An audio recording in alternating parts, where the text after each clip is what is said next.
Hi, I'm Elise with VIPKID. To enhance my classroom, I've started using a green screen or chroma key technique. Some of you said that you were interested in that, so I'm posting a tutorial. So let me explain my situation to you a little bit. I live on a farm with my husband and 4 children in a fifth wheel trailer. It's big for a trailer. It's about 36 feet. But it's really small for doing something like this. So on the farm that my father-in-law owns, he has a garage with a sleeping loft in the attic. So that's where I work. That's where I am right now. I decided to use a green screen because the background of the loft is kind of ugly and I don't have a lot of space for props. As a former photographer in pre-trailer life, I'd done green screen before, and so I thought it'd be fun. So in this video, I will just share the things that have worked for me for creating the green screen effect and hope that they help you a little bit, but you'll have to figure out what works for you. So every day that I work, and I work Monday through Saturday, when I work in the loft, I set up my green screen and I take it down. So my green screen setup is easy and cheap. You need 3 things to accomplish a green screen effect. Number 1, the green screen. I just use a simple polar fleece screen that my husband picked up for me at Walmart. As a photographer, I used to use chroma key screens in the past, but I actually find that the polar fleece works really well. And it attaches really easily to my ceiling with Velcro command strips. And I have actually stapled the Velcro command strips to the polar fleece, which is super high tech. I should probably sew them, but they are working just fine for now. Number 2, you need good lighting. I have 3 lights that I use every day for my setup. The first is one like this. I actually have 2 of these, but I usually only use one. It's just a utility flashlight with a battery. Then I have a clip-on light that I purchased from Amazon. And finally, I have my backlight, which is also a utility light. It's battery powered and rechargeable and adjustable. That's my very simple light setup, which works pretty darn well when paired with the software. Here are my 2 face lights. This one is a flashlight. It's angled at the ceiling so that the light reflects back on my face. This is a clip light. It's clipped to my table. It also is bouncing light onto my face so that the light isn't direct and harsh. And then I have my backdrop light, which lights my green screen. Now most of you probably don't have sloping ceilings that act as reflectors like I have. Lucky me. But you probably have other options that you can use. You can always point lights at your direction through a sheet that would act as a diffuser so the light's not so harsh. You can also get a big poster board to put in front of your lights so that they reflect back on you like a white. I always found as a photographer that a white foam board worked really well as a reflector.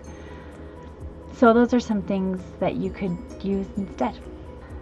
The third thing you need to create the green screen effect is good software. You need 2 things from your software. Obviously, you need it to have green screening capability. And the second thing that you need is for it to be a virtual webcam. Think of your software like a pair of glasses that your camera puts on. Your camera only sees the green screen as green. But when you put the software glasses on, they translate the green screen for your camera into an image that you've selected. So you'll need the software to both have green screen capability and be able to turn into a virtual webcam for the classroom. I use a program called SparkoCam. I used their trial, and during the trial I found that it was really easy to use and it worked for my purposes. The green screen detection is excellent, and for my lighting situation, it was the best solution to make sure that I got pretty consistent green screen results throughout my classes. You can use whatever you want, as long as you make sure that it has those two things, green screen capability and virtual webcam capability. Let me show you how I actually implement green screen in the VIPKID classroom with my SparkleCam software. I begin by opening my SparkleCam software. Select the Device tab and the Webcam checkbox. Select your webcam from the list of options. I just have one. Then select the Effects tab. Click the green screening checkbox option. When you've done that, select the Use Image or Video Radio button. I already had a picture selected, but to choose a different picture, select Browse, and then choose any picture you have on your computer. I have a class coming up that is about furniture. So I'm selecting this bedroom picture so they can see the bedroom that I'm in. I'm going to talk about a wardrobe and a mirror, I think even, and a bed. So this will be helpful. Sometimes when I pick a new picture, I have problems again with the green screen, so I always click the Detect button just in case. I've also noticed that pictures with a white background don't tend to look very good, so I don't use pictures with a white background, generally speaking. Okay, now that I have this ready and it looks pretty good in the background to me, I will go to my classroom. I will choose the Settings button.